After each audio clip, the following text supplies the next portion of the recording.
Coming up today on David versus Goliath. I've been doing it for 35 years because when I got out of college, I've done nothing but this. The toe dipper. I don't know how to eat, but I'm going to make it happen. You've destroyed yourself. Yeah. Welcome to today's episode of David versus Goliath, a podcast dedicated to helping small businesses leverage technology to not only help them compete against their large competitors, but win.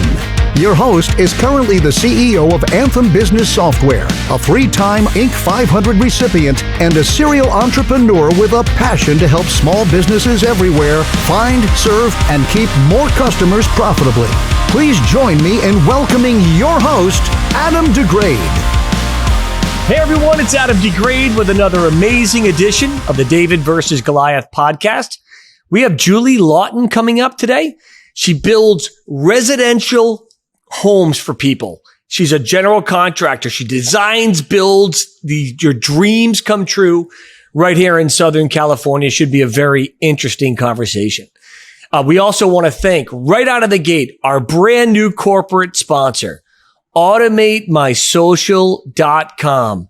You can literally automate 90% of your social media as a business and never have to think about it again. Stop paying thousands of dollars to a social media manager or a big agency when you can absolutely automate your social media with AutomateMySocial.com. Check it out. They got a video tour there. We use them at David versus Goliath. We use them at Anthem Software, and it's a great, great product. It has made our lives so much easier. It'll make your lives easier as well. So check them out today. And there'll be a little commercial for Automate My Social a little bit later on in the episode. As you know, our website for the podcast is davidvsgoliathpodcast.com. There you can subscribe to receive updates on the podcast and also apply to be on the podcast. Well, with no further ado, we got to get right into it today with Julie Laughton. Julie, welcome to the David versus Goliath podcast. Thank you. I'm glad to be here. And I'm just going to take my glasses off. I was just reading a little bit about I have the same what glasses. you do and your story. And it's so great to have you. You're going to be the first person that I have. I've had architects on the program before. Oh. I can't remember her name. Oh my gosh, it just slipped my mind. I don't remember it as we go through the episode. She's fantastic. She was a few weeks back, and she's out of Newport Beach. Oh. And I'm actually in Newport Beach right now. You're not. Oh my God. I'm not in my Florida studio. Yeah, I'm right down the street from you. Oh my God. And there's so many gorgeous houses here. That's just it. And when I started looking at your website, realizing that you build them, you design them, I mean, that's a fascinating process. So to start off, tell the listeners currently what you're doing right now. Right now I'm working on 5 or 6 projects, and they're all basically remodels with additions. And basically I like to restore the beautiful homes that no one wants to tear down because either they're emotional or connected to the family. But why tear it down? It's already there. So I'm working on design, build with homes in Laguna Beach, Balboa Island, Balboa Peninsula. And they're all, under construction with me doing the plans and my team, and then standing there in the dirt every day being the contractor, because the client with me only deals with one person. So it's the same kind of thing every day. It's like having a bunch of children, but it's a bunch of different projects. Yeah, it's funny. We have a saying in our business, it's like herding cats. Yeah. Yes. You gotta herd the cats all together and keep things moving. Keep things moving together. The conductor. This is your own business. Yes. How long have you been doing this for? I've been doing it for 35 years because when I got out of college, I've done nothing but this. So when I got out of college, I did architecture, landscape architecture, interior design. Finally got a degree in design, and then after living in New York City, working for the top 10 developers, I was doing all the model homes, working in the dirt with all the construction people in New York. After 10 years of that, I came to California and thought, I need to do residential, and I like to draw, all the architecture and the custom kitchen. So I did that for like 10 years. Then I realized, oh my God, I have to become the contractor because I was used to working with professional contractors. And in residential, it's not so much that way most of the time. So here I am. I became a contractor in early 2000s, and that enabled me to make the job a one-stop shop for the homeowners, especially the women. They're like, oh my God, I can work with a lady the whole time and she can design it, draw it, shop for me, and run the men. You know, I manage men for a living. I mean, you know, it's not as bad as herding cats, but men are easier to work with than sometimes women. I have to say that out loud, but you know, it's business all day long. It's like, you know, business. Yeah. So I did the whole thing for the benefit of the client. Yeah. That's awesome. You know, I wanted to pick your brain a little bit about your time in Manhattan. You know, so many people, Julie, you've been doing this and you're very successful in the area. I was actually looking on your website for the watchers and listeners. It's julielaughton.com. Yeah. We just put it up on the screen so you can see it. And some of the custom homes I was actually looking at, there's one that you did that I thought was fascinating. But before we talk about a specific project, when you were in Manhattan and you were learning from those large companies that you worked for initially, you know, what did you do exactly for them? But more importantly, how did it shape the direction of you going from there to eventually starting your own? Because there's a lot of transition people that watch the David versus Goliath podcast, and they're probably working for someone right now, but in their heart of hearts, when they put their head on the pillow at night, they actually have something that they need to do.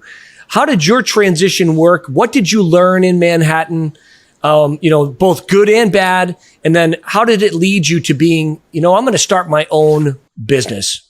Okay, I'll tell you exactly. So what I is I'm like an anal retentive little draftsman architect, and I like to draw and design. So to this day, it all starts with a good plan. But my very, very first jobs in New York and my internships were architects, and they send me in the field because I was the only girl in the office. So instead of the guys, they just laugh and they send me to do all the dirty work, which is me measuring the 100,000 square foot spaces with the plans, getting the plans right, standing in the dirt, getting whistled at by all the Italian and Irish workers. It was brutal. I mean, it was union. You can't even go anywhere in the construction, but they love me because I'm this girl in the 80s with high heels and a skirt.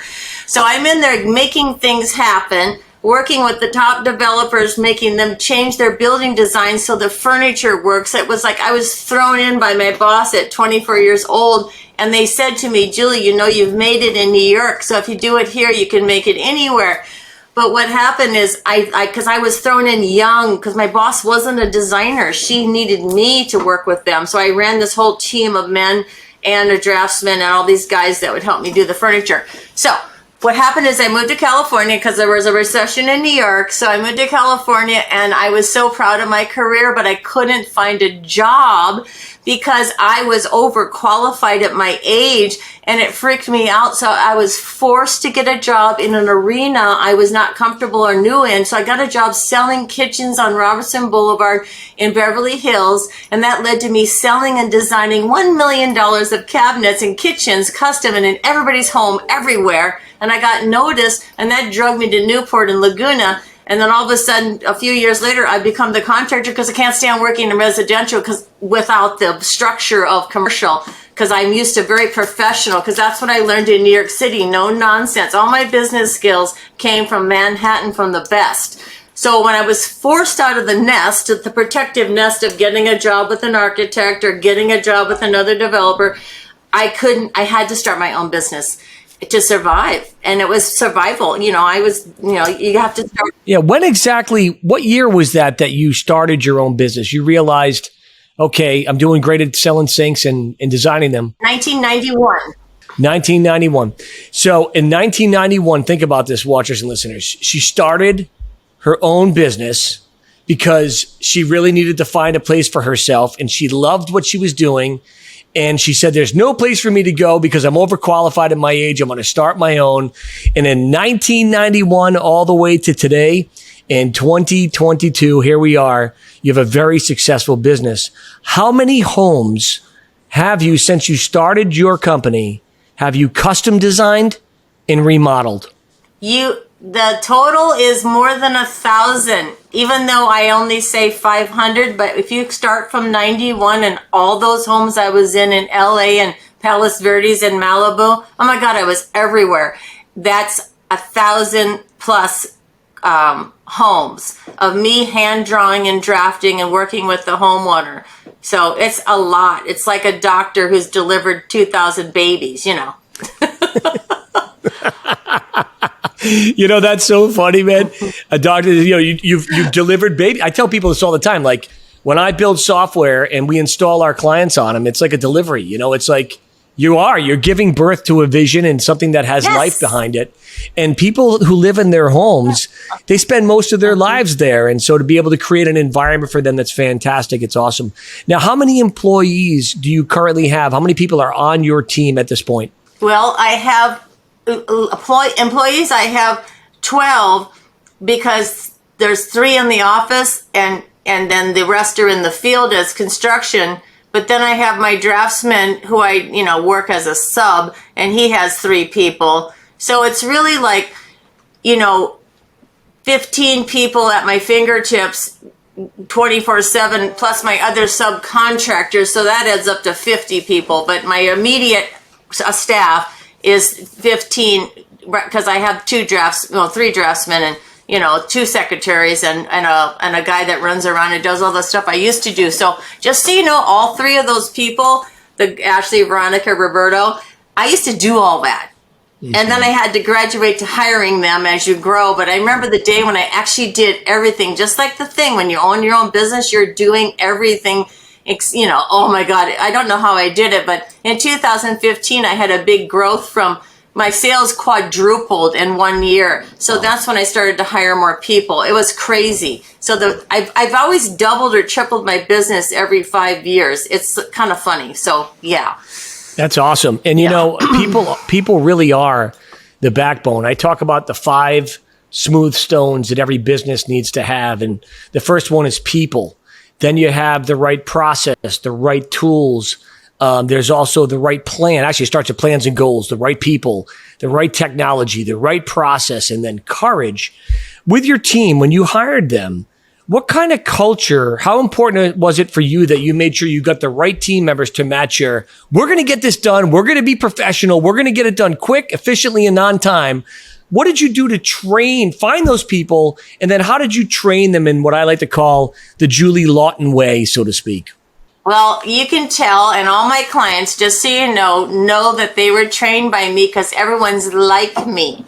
So they're like me because we do have it's plans, process, procedure, execution. So the thing is, I have a secret system where if they can make it through the first hour of conversation with me, we're good. Meaning we have to match, and I can tell that first of all, people are number one. That's it in life. Number one, relationships. It's number one. You can't have someone you work with that you don't get along with, or they don't follow, or they're not in sync with you, no matter what you're doing, hiring or whatever. So I have a process where I interview them and I see if they like me and they understand that I'm super high energy, super efficient, super fast. I do not like to repeat myself, but on the other hand, I'm an educator, I'm a trainer, I'm a leader, and I'm ridiculously patient because I've literally groomed my people to serve the client 5-star, and that's what we're about. It's about the client and the experience and the trust. So when you see my men, they're dressed clean, their shirts are clean, they're polite, they're courteous. The job site's like nobody else's job site. And then our efficiency on response and email time and the way we handle the client is how I do it. So the thing is, they have to be in sync with me almost immediately. And I can tell by their personality because a lot of my people have come to me and then they never leave, of course. And then they refer me to people that are like them. So it's kind of fun. Yeah, but that is. There is an art to it. And I think it comes naturally to me. Yeah. Yeah, that is absolutely awesome. We're going to take a break here from a corporate sponsor. But when we come back, I want to continue talking about the team building, and I want to talk about marketing in the early days, how you actually got the word out, because marketing has changed dramatically over the last several years. You're with Julie Laughton. You're with your handsome host, Adam DeGraide, from the David versus Goliath podcast.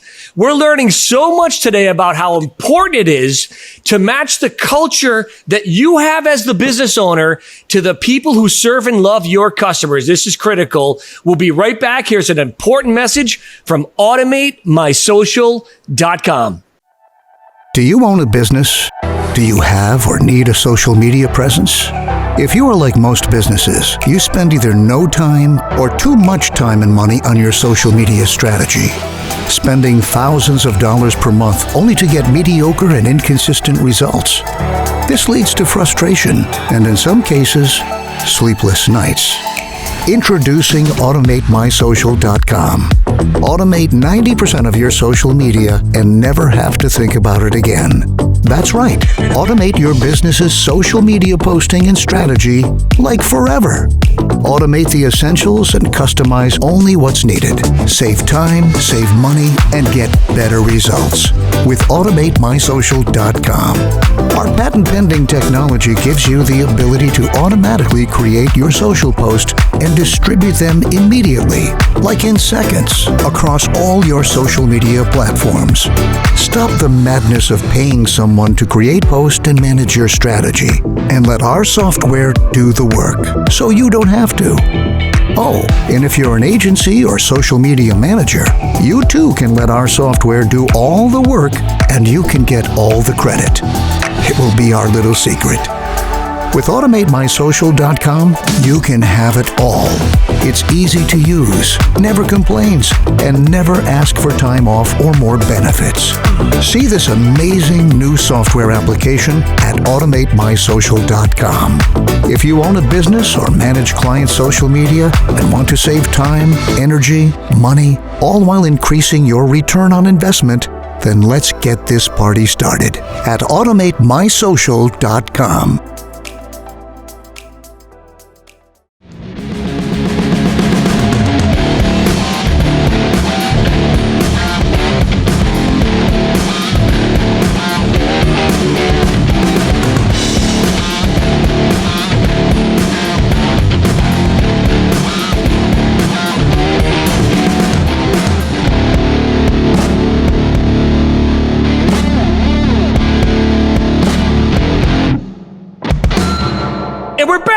With Adam and Julie, the quickest break of all time from Julie's perspective. And Julie, a few things. First of all, a little birdie told me you don't like repeating yourself. Is that true? Yeah, I have this thing, and I think I get it from my family because they're all kind of like, my personality is in my DNA. It's kind of, I don't know if we're like high energy salespeople, but we're full of information and we like to go fast because, knowledge is power, but I don't want to hold someone's hand too much, but I give them the world and I tell them everything, and then we coach them along and guide them, so I don't like repeating myself because that might mean someone's not listening. I'm sorry. Could you repeat yourself? I wasn't listening.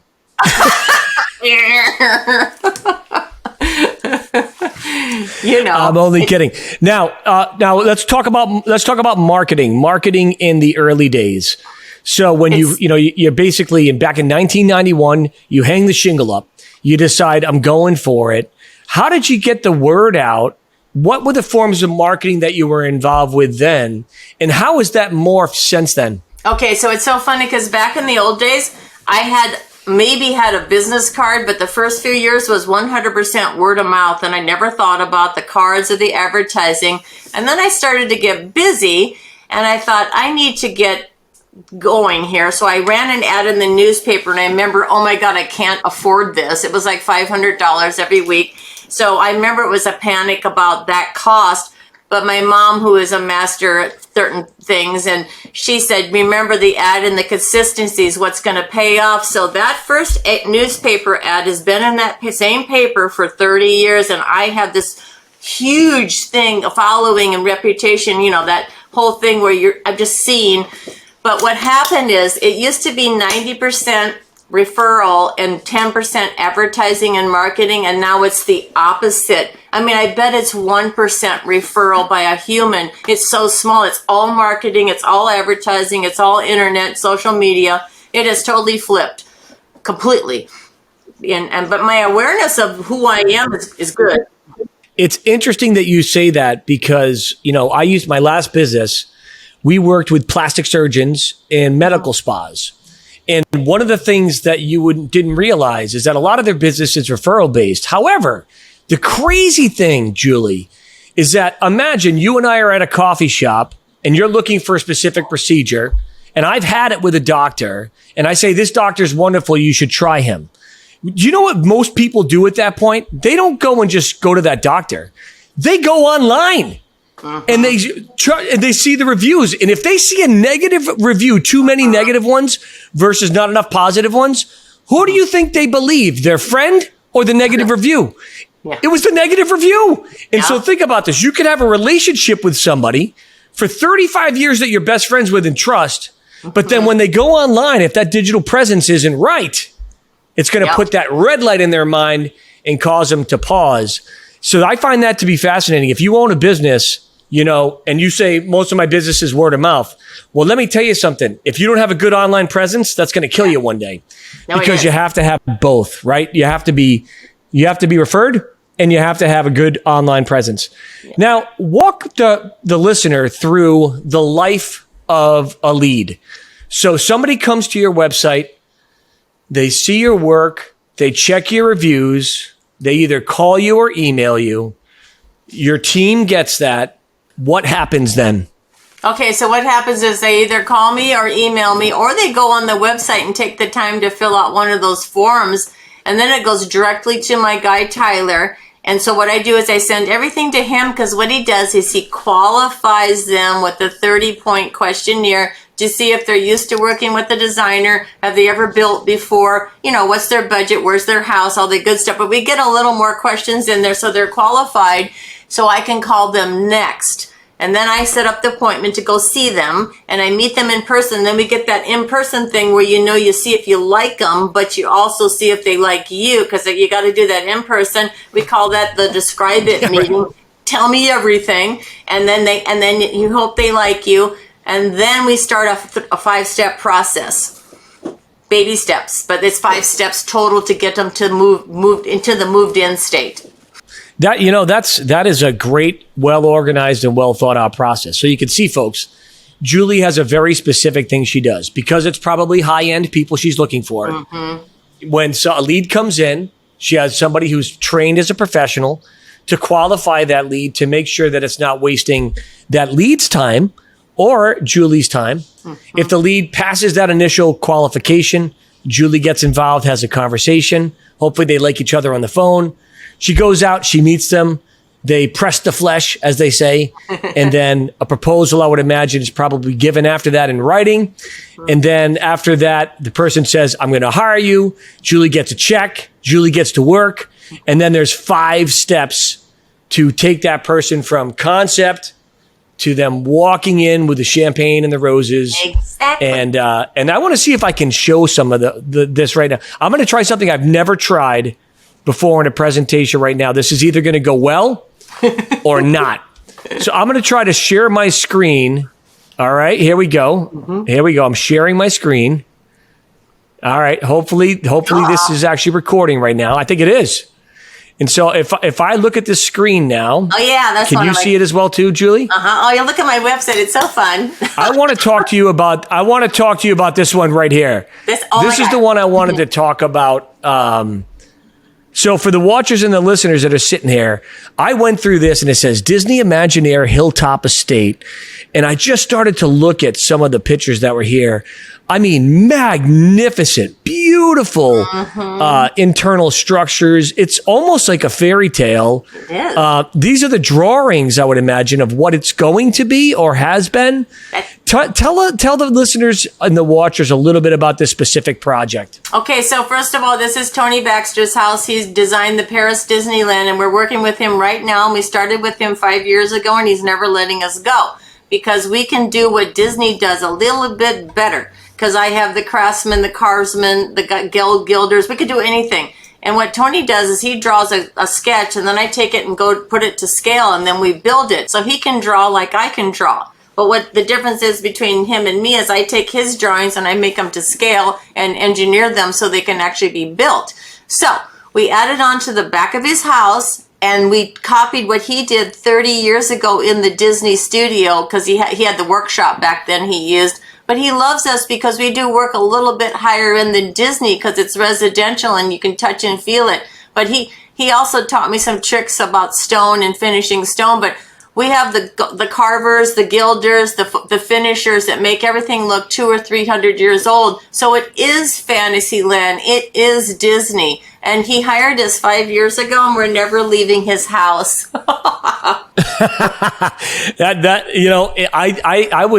It's so when you go through people's websites and you go through their portfolios, because in so many respects, what I love about what you do, Julie, is I have a soft spot. You may or may not know this from watching DVG for creatives. These are artists, either painters or illustrators and fine art, as well as musicians. And I know that you're also a musician as well too. And what I also think is important for people to realize is that here is a creative, because Julie really is a creative. She's an artist.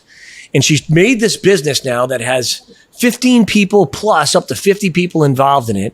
She's, built a multi-million-dollar business, had the courage and the bravery to start her own business.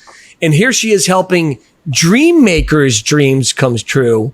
And I think that is what's so important, is when you find your space and you find your place that you're supposed to be in, magic happens. And I just think that is so awesome.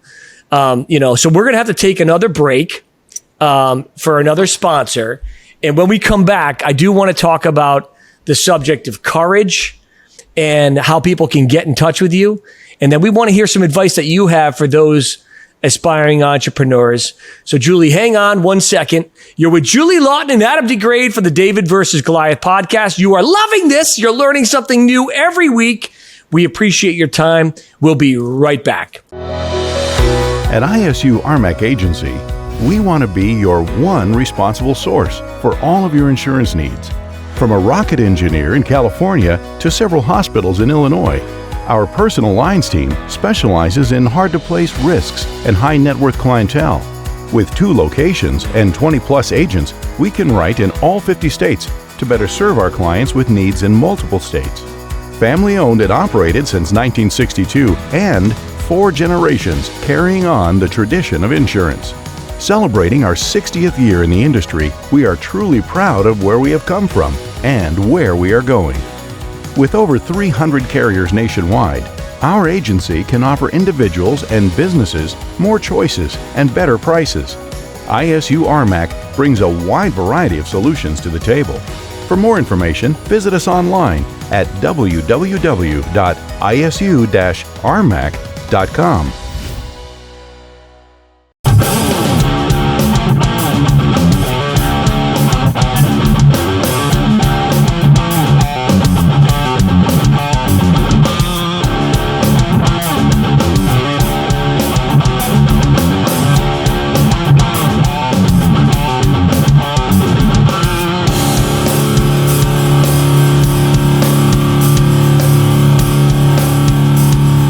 And we're back for our final segment with Julie. Julie, this has been a pleasure. It's been interesting because I'm trying new things on the podcast technologically that are causing computers to crash, which is fun. So if you guys see any little unsmooth parts, which is unlike the David versus Goliath podcast, it's not Julie's fault. It's not my editor's fault. It's yours truly, the Dingleberry over here's fault.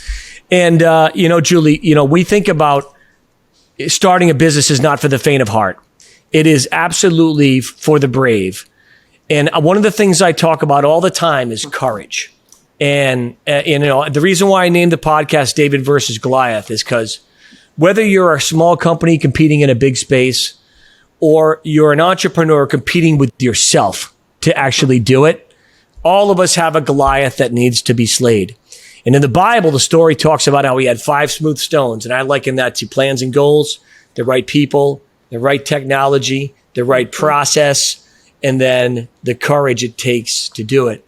And if you read the story, it only took 1 stone to slay that giant, which I think is the most important one, and that is courage. For you, you come out of Manhattan, you're working at these big firms. You could have easily gone to a market that could have taken you in and had that time, but you said, no, I'm going to make my own way. I'm going to start it. What gave you the courage to do that? And what was it like, very specifically, the very first day you put your head on your pillow after starting your first design firm? Well, the courage comes from, believe it or not, self-confidence and believing in myself and knowing what the heck I'm talking about. Because when I open my mouth to this day, I actually know what I'm talking about because I earned this experience. So even early on, with my natural born talent, I had talent and I had experience. So I put my 2 feet firmly planted on the ground and stand behind my convictions. No one pushed me around day one because even though I was a woman, I was confident. And I don't know, I think it's because I'm confident in my abilities. But when I first got the design firm started, it was so relaxing and fun and exciting. But on the other hand, I was broke. You have to eat. So it's scary, but it's a good scary because that fear in your belly, that's what keeps me going every morning. I love what I do, but it's the go, go, go, go, go. What's next? Punch list, checklist. So it's a constant burning fuel inside of you, but you have to believe in yourself and don't second guess yourself. And hurdles and obstacles to me are stepping stones to success. You might trip and fall down, but you're always stepping over or around something to get there. And you just stay steadfast. It's fun. You just believe in yourself. Trust me, it's about self-confidence and, believing. I think it's interesting. You talked about, you put your head on the pillow that night, basically, and you said, I'm excited, but I'm trying to figure out how to eat. Yeah. It reminds me of a scene in the movie, What About Bob, where he was trying to get out of his own room. And he was basically going, I'm doing better, but I got to figure out how to get some food because he was so panicked. He didn't even know how to leave his own room. And I think you made a really good point. If God's given you talents and gifts, and if there's something that's inside you that just keeps tapping on you saying, there's more for you, don't ignore that voice. That voice, I believe, is God speaking to you saying, you could do this, you got this, just go for it. And there's no easy way into the Pacific Ocean. If you try to toe dip your way into the beaches over here, you're never going in the water. If I'm going to go in the water here in the Pacific Coast, the shirt's ripping and I'm running in and diving in and not giving myself a chance to turn back. I find that the toe dippers are the ones who don't stay in the water. Those who jump in without toe dipping have a tendency to swim around for quite some time. Yes. And it is exactly like that in business. Yes. Now, we should call this episode, TJ, the Toe Dipper. I know that's going to be on that actual clip right there that I just did. And this is all part of the podcast as well, too. I guarantee that my opening next week, 2 weeks from now, is going to be the Toe Dipper. It's going to be funny. So anyway, I do want to ask you one final question. There's somebody out there right now that's listening to us that has a business that's struggling, or they're thinking about starting their own business. What advice do you have for them?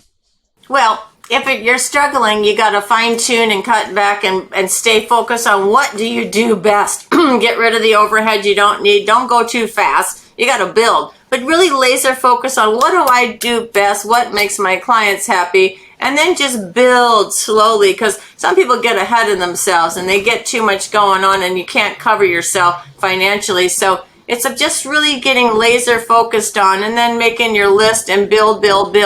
But for me, I have talent and I know what people like and I know how people want to be treated. So that's how I started. It's about servicing the clients. We're in a service business and they can't do what I do. So I give them what I can do, and and being happy and taking care of yourself and being happy and positive. Don't do things to destroy yourself physically and mentally. Just stay healthy. That's good advice from Julie Laughton. Don't do anything to destroy yourself physically, mentally, or spiritually. Otherwise, you've destroyed yourself. Yeah. So great advice, Julie. Julie, have you had fun being on the David versus Goliath podcast today? This is my favorite podcast of all time. We have to do this again. You're amazing. We match in personality. How's that? Good answer. Anyway, it's been great having you. Thank you so much. I'm gonna wrap it up now. So think about it, folks. What we talked about today. You learned about residential design and delivering of dreams from a girl in New York who was training under a bunch of men, and she learned all these skills, moves to California, is overqualified, finds a temporary job, but continues to design and says, you know what? I don't know how to eat, but I'm going to make it happen. And so if you think about it, from New York City all the way to Laguna Beach and all the experiences in between, we all have the ability to grow in our business and in our personal lives. And thank you so much for tuning in to the David versus Goliath podcast. I'm your host, Adam DeGraide. That was Julie Laughton. You guys have an amazing day. I'll see you next week. Anthem Business Software System is designed to specifically help small businesses just like yours find, serve, and keep more customers profitably. We do this by providing you with the most powerful software, automations, and marketing services to help your business compete and win in this ever-changing digital world. Take a short video tour at anthemsoftware.com.